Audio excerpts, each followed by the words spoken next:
How are you? I've seen you since Turkey. All right, don't everybody avoid the front pew, okay? Well, thanks for being here. I think we're expecting a few more to show up today. I'm David Hull. I'm with Connecticut, Indiana. We've been asked to moderate this roundtable. Most of you are from the logistics industry.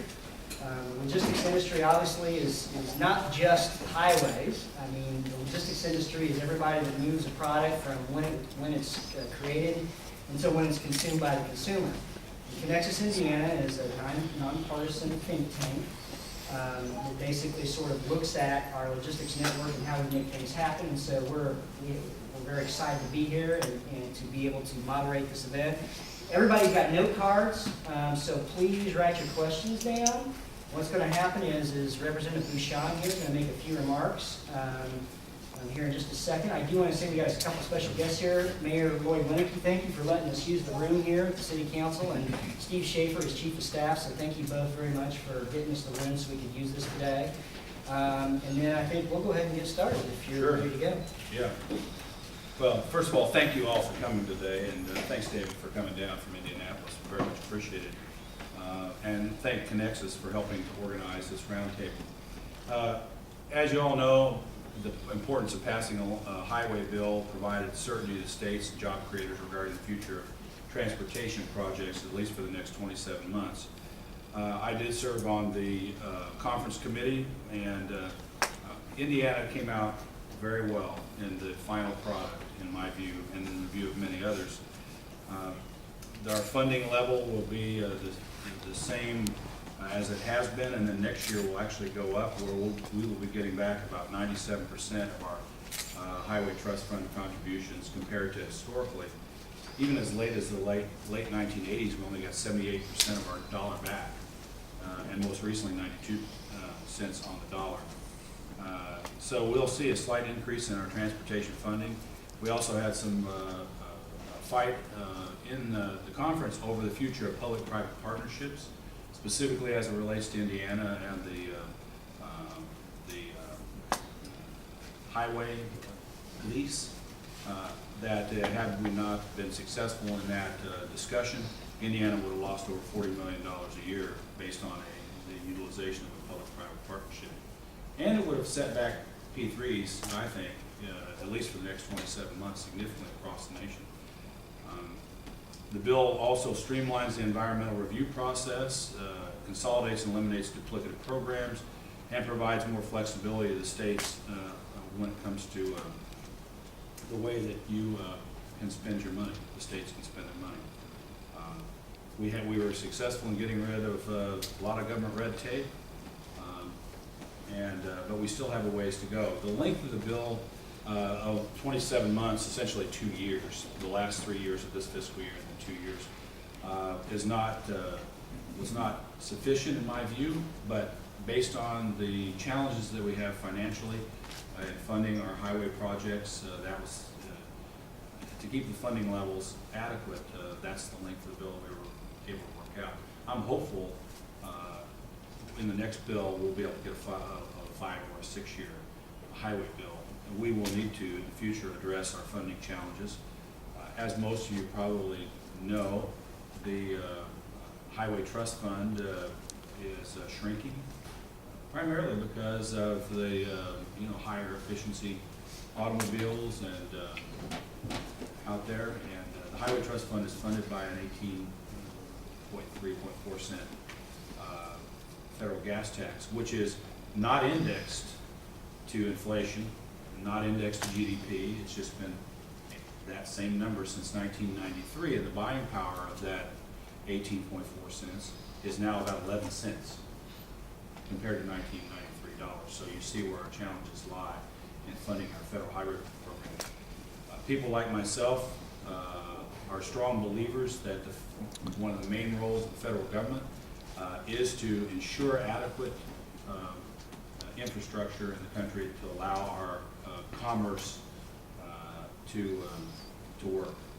And so we'll continue to work hard to make sure that we provide the adequate funding that needs to be provided from the federal level, and make sure the state gets back as much as possible of the money that we contribute to the Highway Trust Fund, and in the future look for alternate sources of revenue to make sure that we can invest in our highways, our bridges, and help the logistics part of what all of you do based on adequate infrastructure. With that, David, do you have any comments? Great.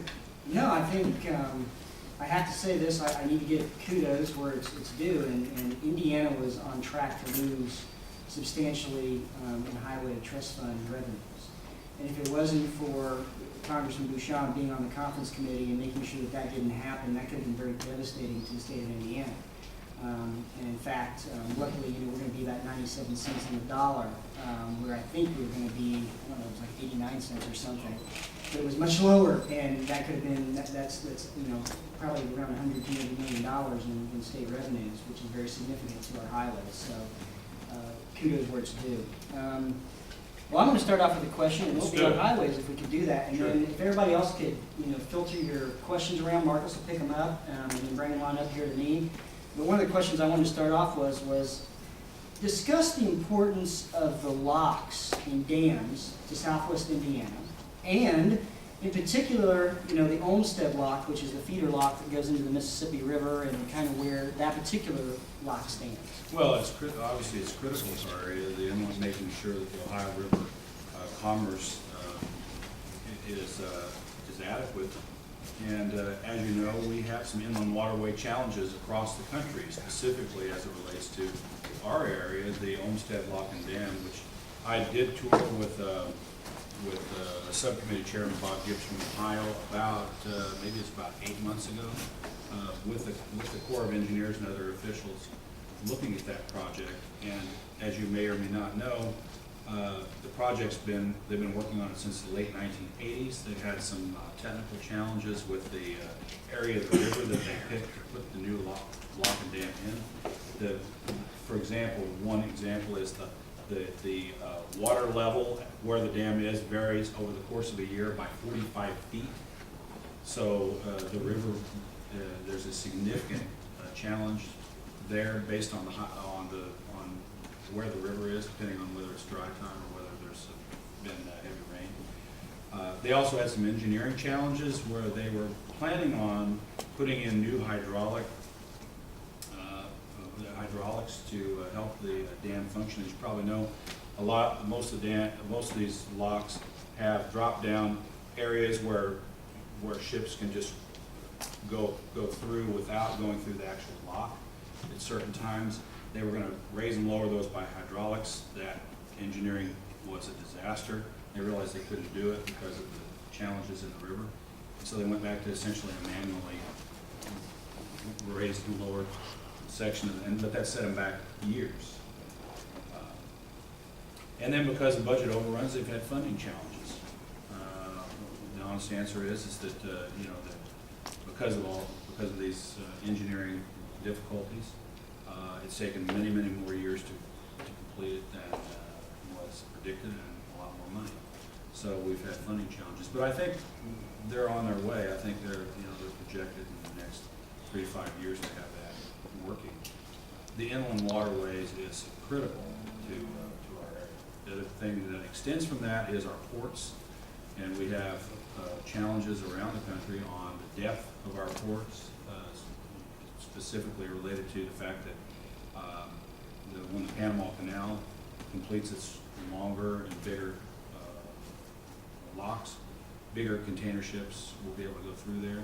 Right now, in some of our ports, we have ships going through only half full, not even completely full because of the depth. Unfortunately, over the years, and I wasn't there, but over the years they've used the funding for that for other purposes and not properly invested. But David, it's critical to our commerce here in Indiana. And let me make a quick statement on that. By the way, Indiana, almost all of our large grains, our commodities, all of our coal, our aggregates, a lot of those go down through that lock. That lock's 80 years old, by the way. It's still made of wood. it's got little holes in it that basically go through. If that lock would ever go down, not a single barge would be able to get into the Mississippi River from the Ohio River. What that would mean is we'd have to truck or rail that to Memphis, which then would put us at a competitive disadvantage to other states, specifically in the ag industry, and it would kill our farmers. So you need to know how important they are, and so I'm glad to hear that there's some action, some movement on that. That lock, if you ever get a chance to go down there, the Olmsted Lock, and tour that and look at that, it's unbelievable what they're trying to complete there. Like I said, they've just got challenges, Mother Nature challenges there, you know. I mean, the depth of, and they had some problems with the quality of they didn't recognize what the bottom was going to be like in that area, and so they have. So there's all kinds of things that could have been better. Well, this is an aviation question, so we'll move over to the airports real quick. What is Congress doing to avoid future short-term continuing resolutions regarding aviation funding? Well, as we did pass a FAA bill that extends it, I think, 4 years. So we shouldn't have any problem there with funding the FAA for the next 4 years. I mean, that's the short answer. I think that, you know, it was unfortunate that Congress, both sides, couldn't come to a decision on the FAA and kept extending it for a long time, for years. Primarily based on disputes over labor issues, honestly.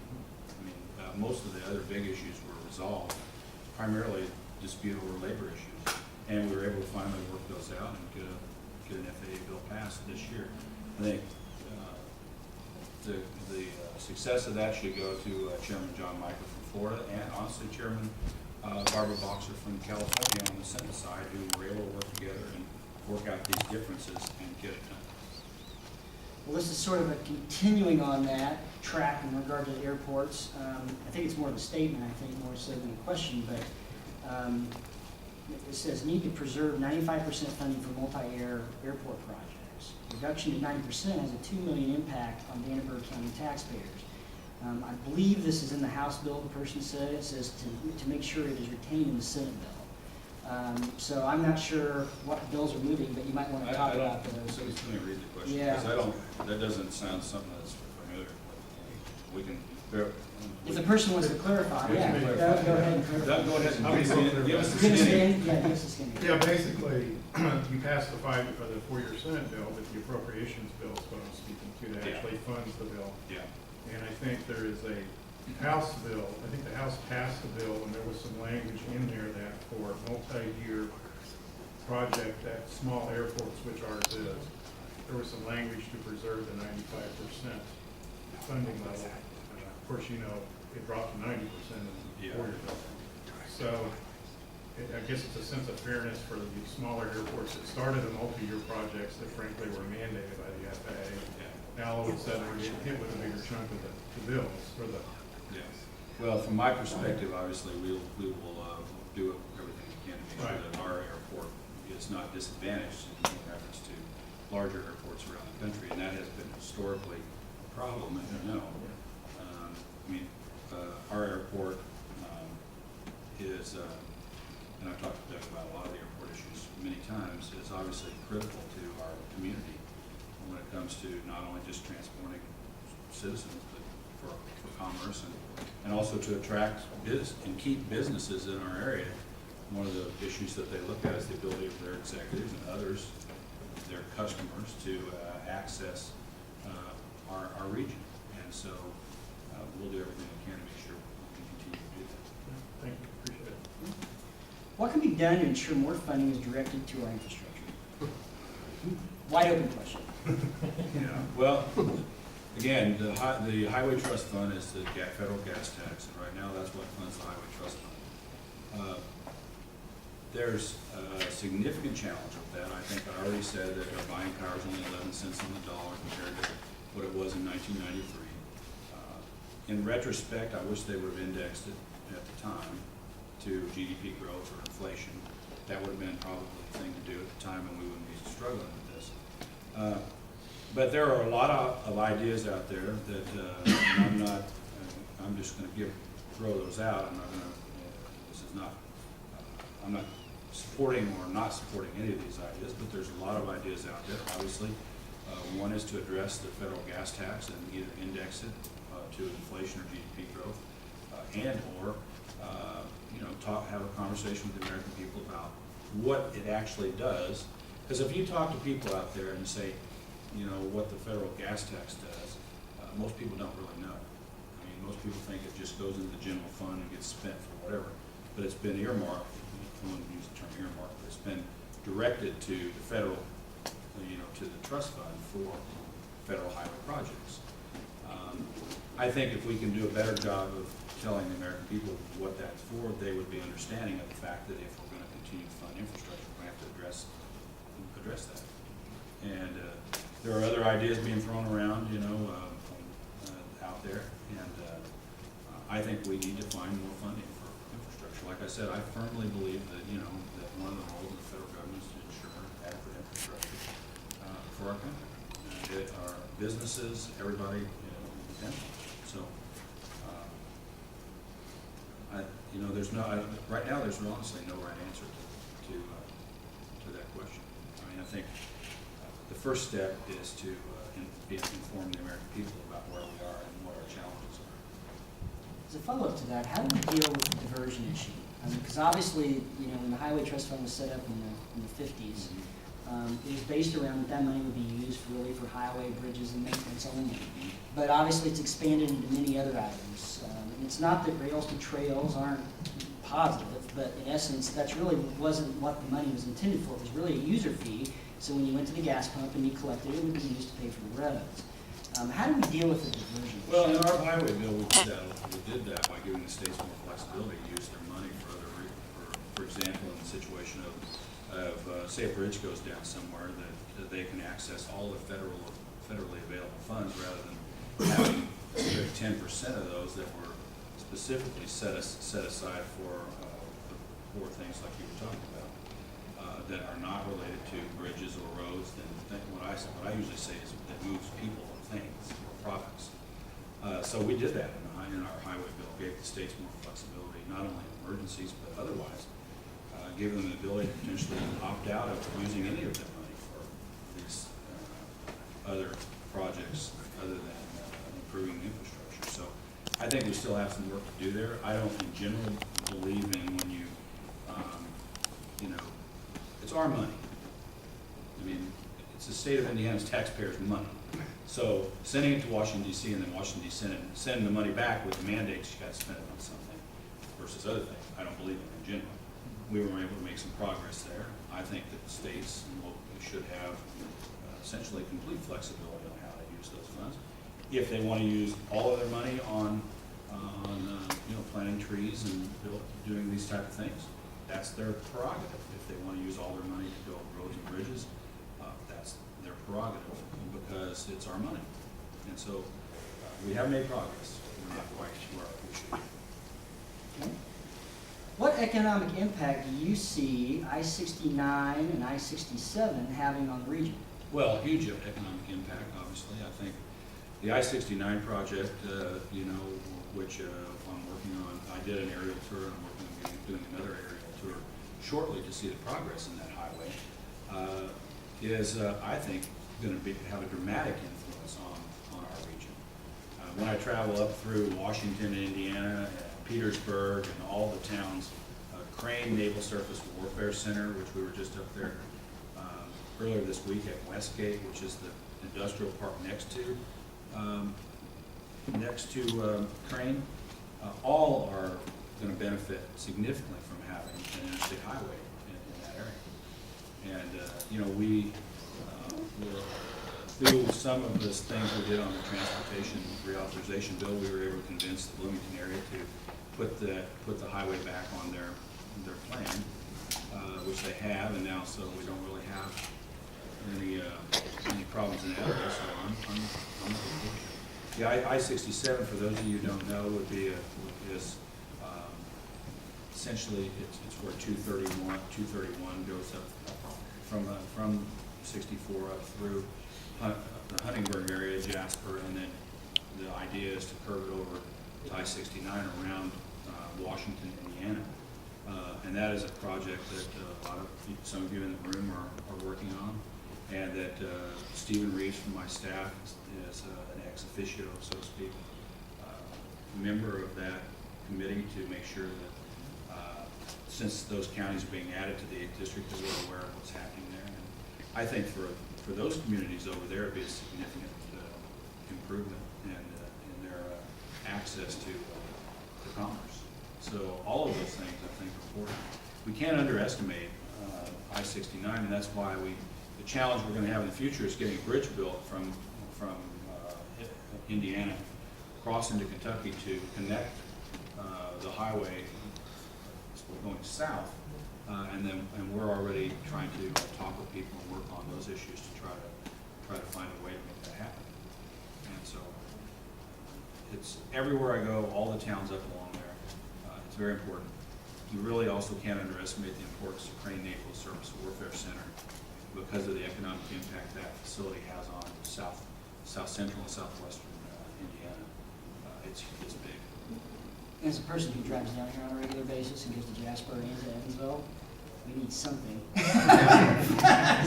It took me 4.5 hours to get from Evansville to Indy the other night because of I-70. They're doing some construction on it. Yeah. So I got stuck on there for a dead stop for an hour. It was crazy. We've been driving over to Louisville and going up 65 Man, because of 70. Man, maybe I should have done that.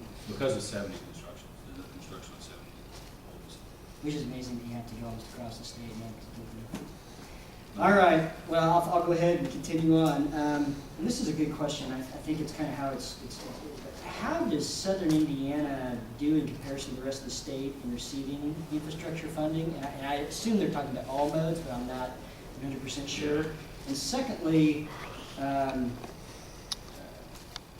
obviously, a lot of this has to do with the state because a lot of the money comes down to the states. But if you could address that and talk about that. Well, I think first of all, let me say that I have a really good working relationship with Mike Klein at IN08, and I think that under Mike, they're addressing what I see as probably historical. Not that they've excluded us or passed us, but I think historically not looked at the Evansville area as closely as they should have for infrastructure projects. And I'm trying to say that as diplomatically as I can. But under Mike Klein, I think, and under, with the development of I-69, I think that's changing. I talk to him fairly frequently, specifically Evansville, about the Lloyd and 41 project, which is going to change that into a more efficient intersection. I've also talked to Mike about, and people who are from Evansville and understand this, the Burkhart-Lloyd interchange in that area, and they are in the process of addressing that, and I think we're going to make some progress there, as well as other projects throughout the district that I think we're trying to get addressed. So I think my relationship with Mike Klein is very good, and I think IN08 is looking more favorably to our region. I really believe that. I think that's the case. We got to maintain that. And I had lunch with him yesterday, and I think that is the case as well in the discussion I had. So I think it's positive. Any discussion on widening I-70 from Terre Haute to Indy? No, I haven't heard any of that. I think those of us who drive it think it's probably, probably something that in the future might need to happen. I mean, but I haven't heard anything from IN08. Have you heard anything from those folks, Stephen, about specifics of doing that? But it's clearly something needs to be addressed. I mean, anyway, you guys drive I-70 between Terre Haute and Indianapolis,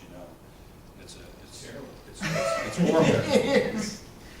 Well, And even if they completely replaced it with a 2-lane road, the traffic sometimes with trucks and other things is just overwhelms a 2-lane road. And so, but I haven't heard any active discussion of widening it, although we have mentioned that to a number of times. Well, I'll give you a positive report because I asked Klein yesterday. Klein asked Connexus to look at putting onto our list of projects that we identified that had statewide implications. I-65 being extended with more lanes, and I-70. And I took it to my council, and they all agreed that is something that needs to happen, and we added it to our list. So in essence, I think that NDOT's looking at it. The question of it is the cost, obviously, and the return on investment for adding those lanes. And I think NDOT prefers doing sections. My guy said we need to do it from state line to state line. So we'll have to see how that proceeds, but I think that's one of the discussions. We've created a Southwest Indiana partnership down here in Southwest Indiana that will be meeting sometime in October. Some of the members are in the room today. And the idea will be having a discussion on some of those particular items. And obviously I-70 does have a major impact on this particular area, especially even with I-69 happening, it's still a major contributor to the Southwest Indiana area, specifically the Terre Haute and Vincennes area. So. Well, yeah, I mean, we've, like I said, we've had, every time we drive it, we mention to people that this is a deficit. That's definitely a deficit. For Terre Haute and all the northern part of the 8th Congressional District, which I represent, it would be a great thing to widen that out. All right, now this is a question that doesn't really necessarily impact Southwest Indiana, but somebody out there wants to know about it. So it's the Ileana corridor, you know, that's sort of up in northwest Indiana. That's the connector that kind of goes, tries to bypass I-94, and is that I-94? It's I-94, and it's up by the Chicagoland area. It says, do you have a status or update on kind of what's going on with the Ileana corridor? I don't. Short answer is I don't. Since I don't represent that area, I don't. Not that I don't want to be helpful statewide, but I think I really don't know enough about the issue to comment. I talked to Pete Wiskowski and up there and see what, and I'm sure his office would have a good update on that. And Pete was invited to come down today, as were some of the other members of the congressional delegation, but obviously that's like a 6-hour drive for Pete. That's so. It's quite a haul, and that's what his staff told me. It was like, that's a 6-hour drive for us to come down for one event. So, and this is a very busy time for all members of Congress. I mean, in contrast to what sometimes gets written. well, let me comment further on that, because it is our opportunity when we're not in Washington, D.C.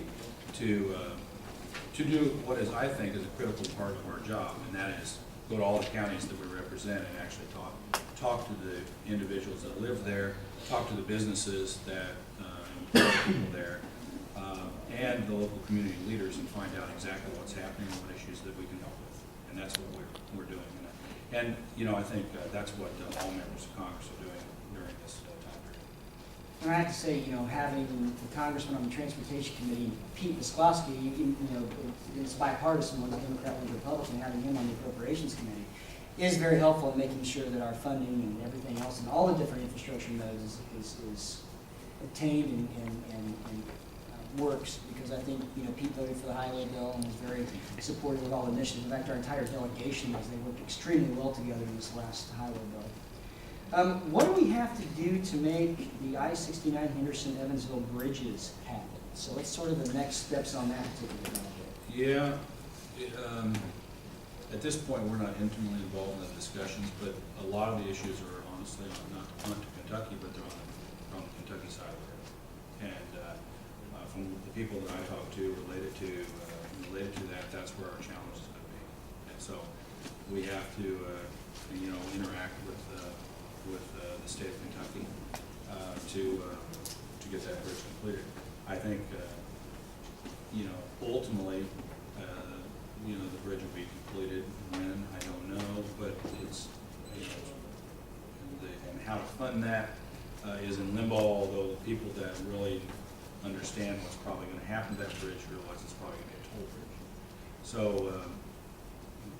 right now, there's really, you know, from our perspective, we haven't been actively engaged at the federal level on where we are on that, but my understanding is there's significant state level challenges on the other side.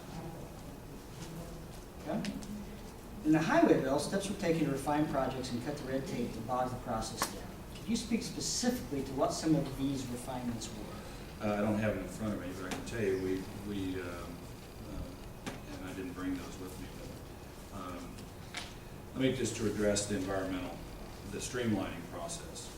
Historically, you know, you would have the state and the federal government looking at the environmental review process of a highway. And they would, all of these processes would be run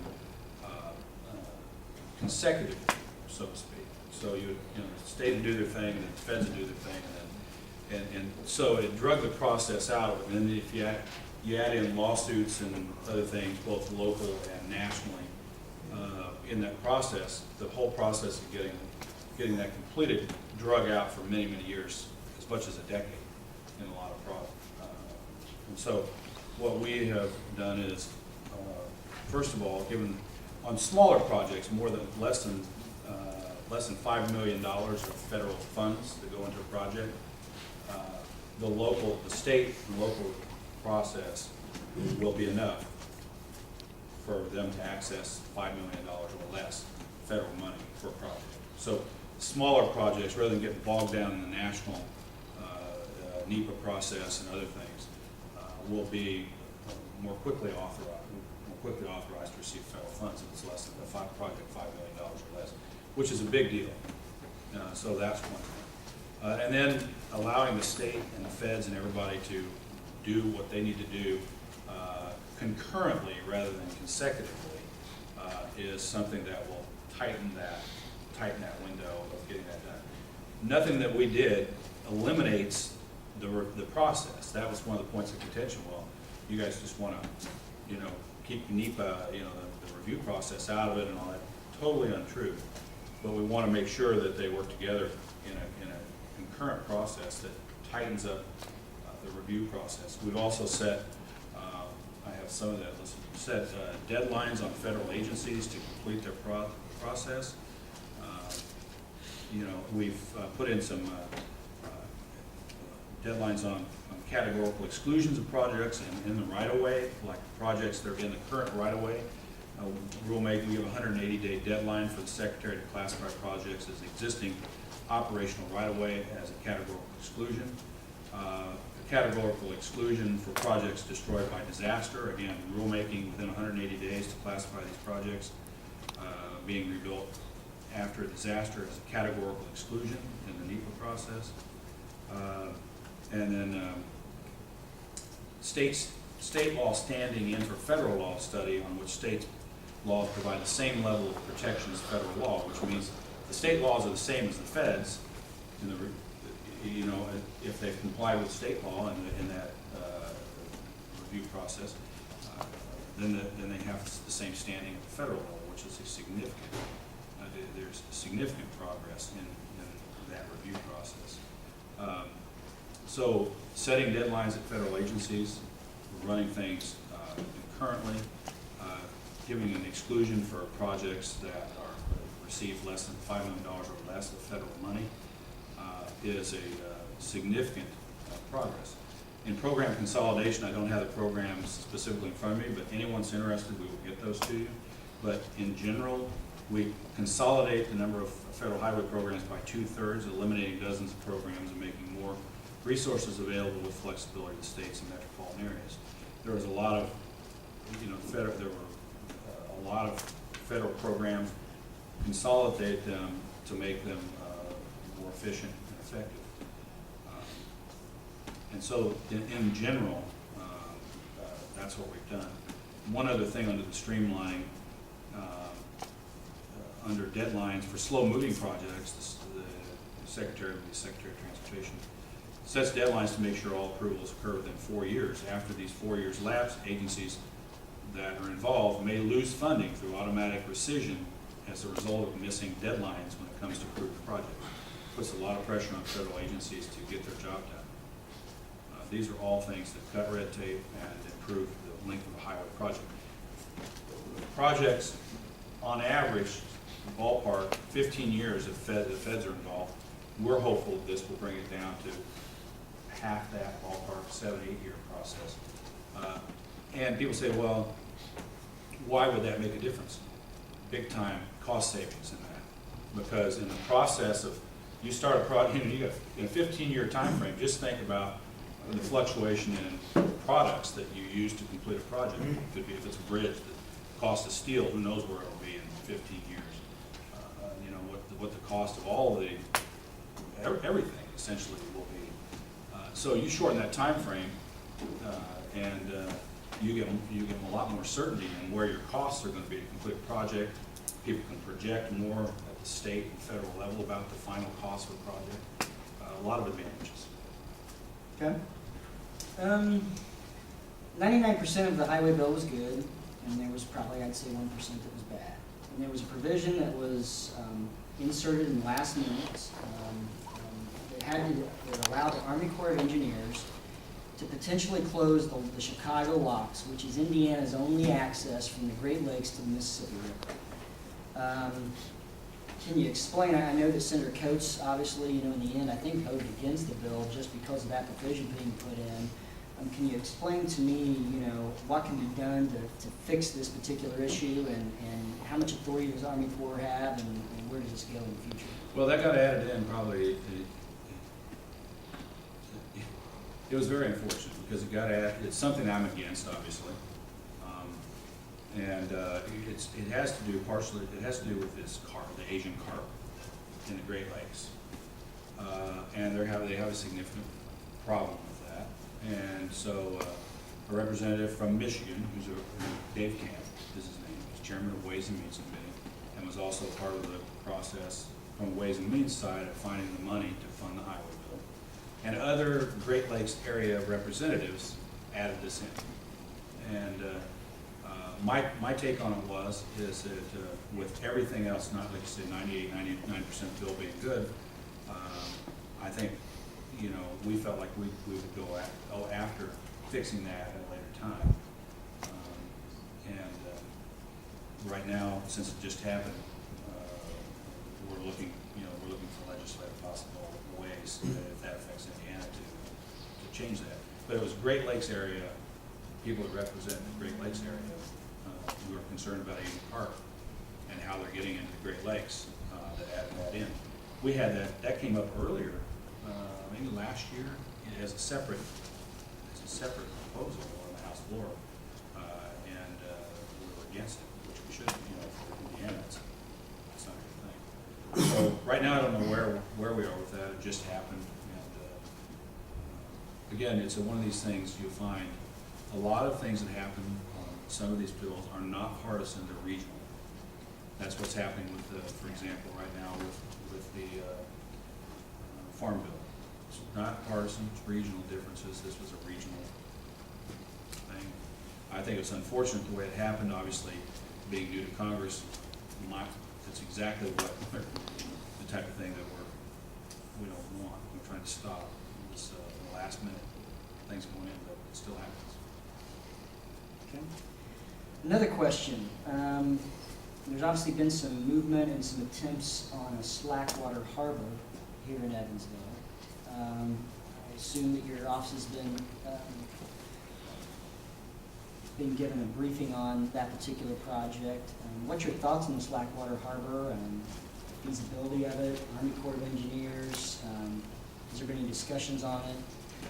Stephen, you might come. We haven't discussed that in quite a while because it's been a back burner issue from the Corps of Engineers perspective, not from ours, since we've had so many other things. But do you have any update on that, Stephen? We continue to work with that A firm here in Evansville. The business committee, I think, is working on that specifically. Obviously, we think it'd be an economic advantage to the city, but the honest answer is haven't been directly active on that, other than interacting with Ed and trying to make sure that we have that. And for those that don't know what the project is the idea is when the Panama Canal opens, these really huge ships will be coming through the Panama Canal, coming to the East Coast and coming to the southern ports. And the ones that go into the southern ports, say New Orleans or Houston, they could then put them on the barges and then bring them up they could bring up the intermodal boxes instead of going by rail, and they come up the Mississippi River, and you could drop them off either at the Owensboro port, or you could drop it off the Slackwater Harbor part in Evansville.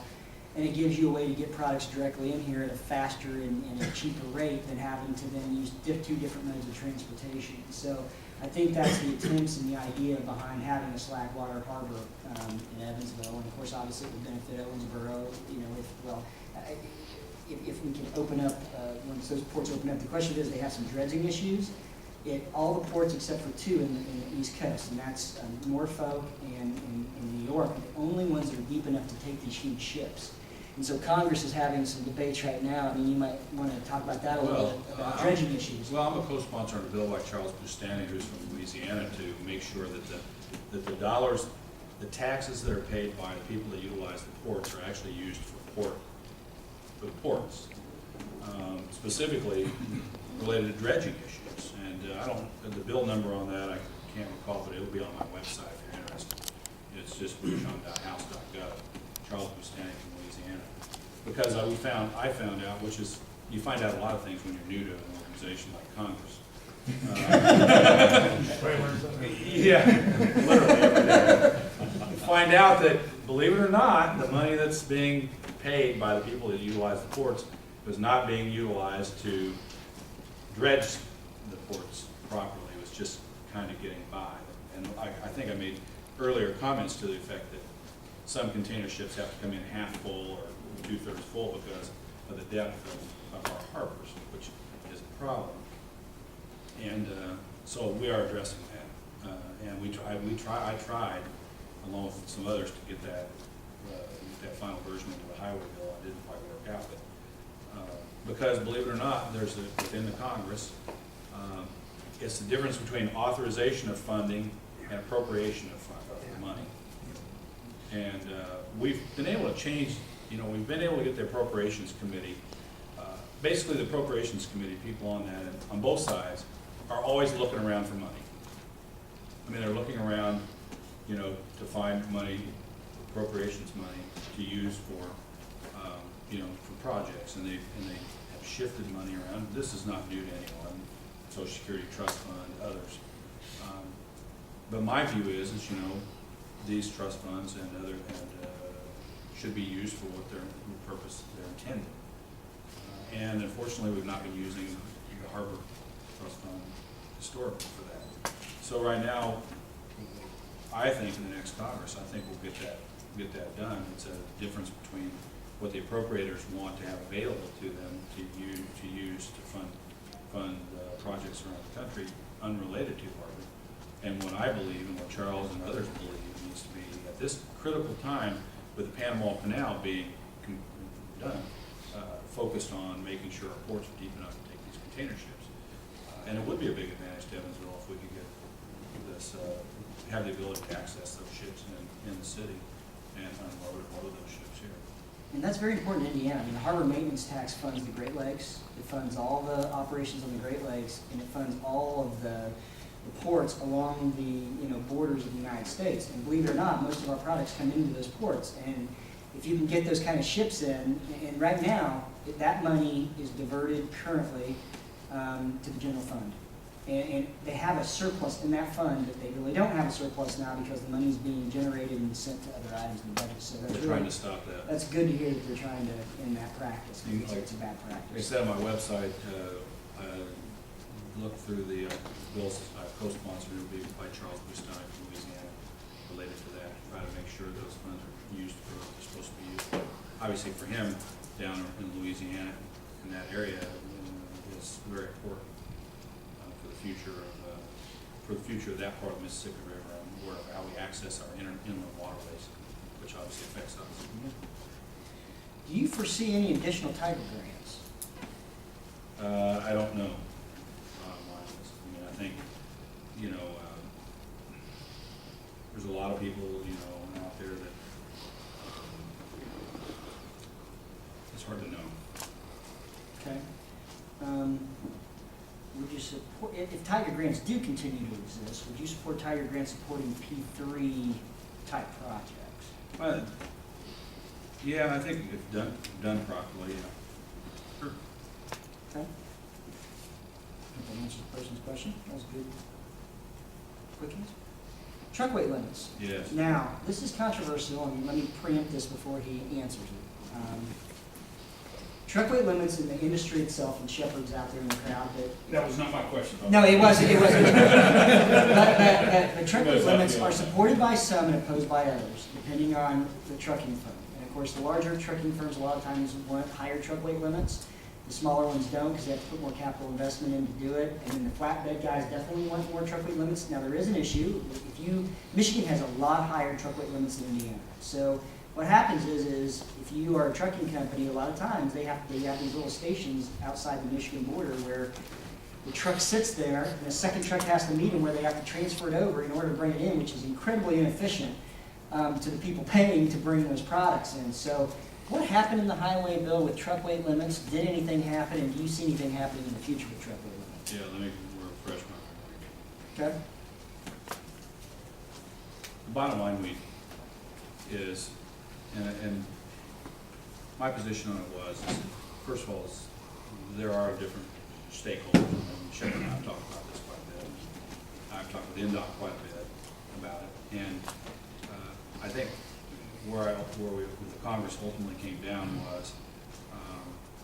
is to study its impact on our infrastructure, if it were to happen. That's ultimately what happened.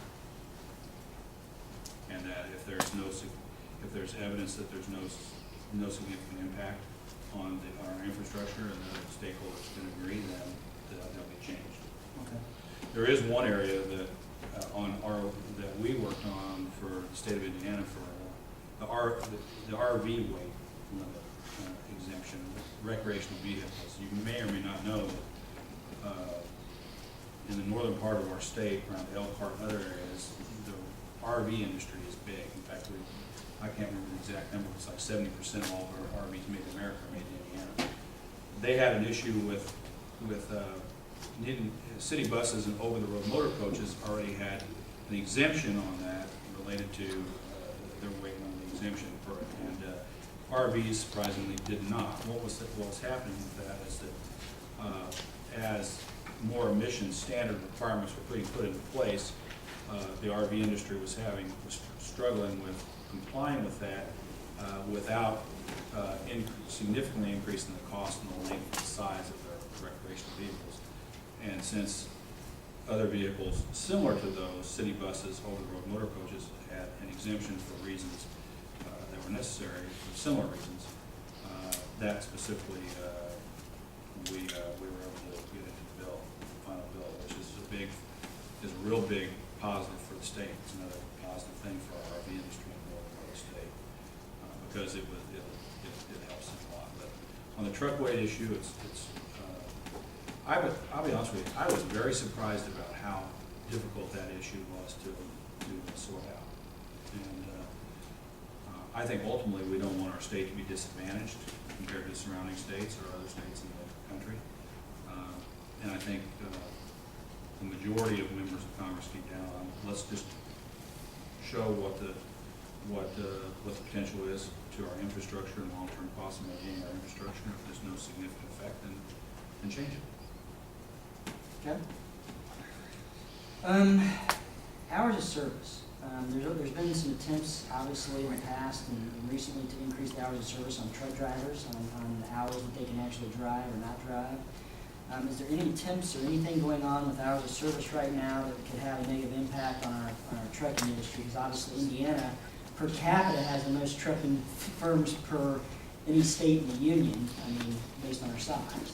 Can you talk about that? Has there been any talk about There's not been service? a lot of discussion about it because it was, and I'll be honest with you, I don't know a lot of the details about it because I wasn't involved in that part of it. But what I can say is that there is discussion about it, and it's a struggle between organized labor, primarily in my view, and the industry, and the trucking industry. And they've not been able, and safety advocates, both in and out of organized labor, including people from industry. We haven't had a lot of discussion about it. There's been a lot of discussion on this issue, and I don't think that I'm asking you for a position by any means, but can you talk about the discussions that are occurring in regard to phasing out the gas tax and moving to the vehicle mileage tax and the feasibility of that? Now, I want to say that Connexus has worked on this particular issue, and one of the things that we've looked at is the technology has to be developed where when you go to the pump, it interacts with the car to where it only tracks the mileage from where you went until where you're there, so it protects the privacy issue. Because I think what I've heard is it's, from any concerns about the vehicle mileage tax, it's a privacy issue. So you want to talk about that? And is there any discussions on the federal level regarding vehicle mileage tax? There is multiple discussions, not specific, related to any about how we fund, as I mentioned earlier, how we fund our infrastructure going forward. There's obviously a wide variety of views related to that. And so there's no details being discussed. There are issues obviously related to funding, and that we going forward don't have the amount of funding that we need based on what I said earlier, the buying power of 11 cents. That said, it's such a difficult subject to address right now this year for obvious reasons, because of November. There's no specifics that have been discussed. There's a lot of ideas out there, and I don't know what direction that will take, but I don't want to get more specific than that. Okay. And I think the last issue, there have been some discussions, and some people call it devolution. It's where the states collect the federal gas tax money and maybe send the federal government a nickel, and then the other 95 cents they keep, because the states, in effect, take care of the interstate system now. So the question of it is that a realistic possibility in the future? Will those discussions continue, I think, in the next Congresses? And what do you think will happen? I think those discussions will continue. There are some people that believe that we should completely eliminate the federal gas tax.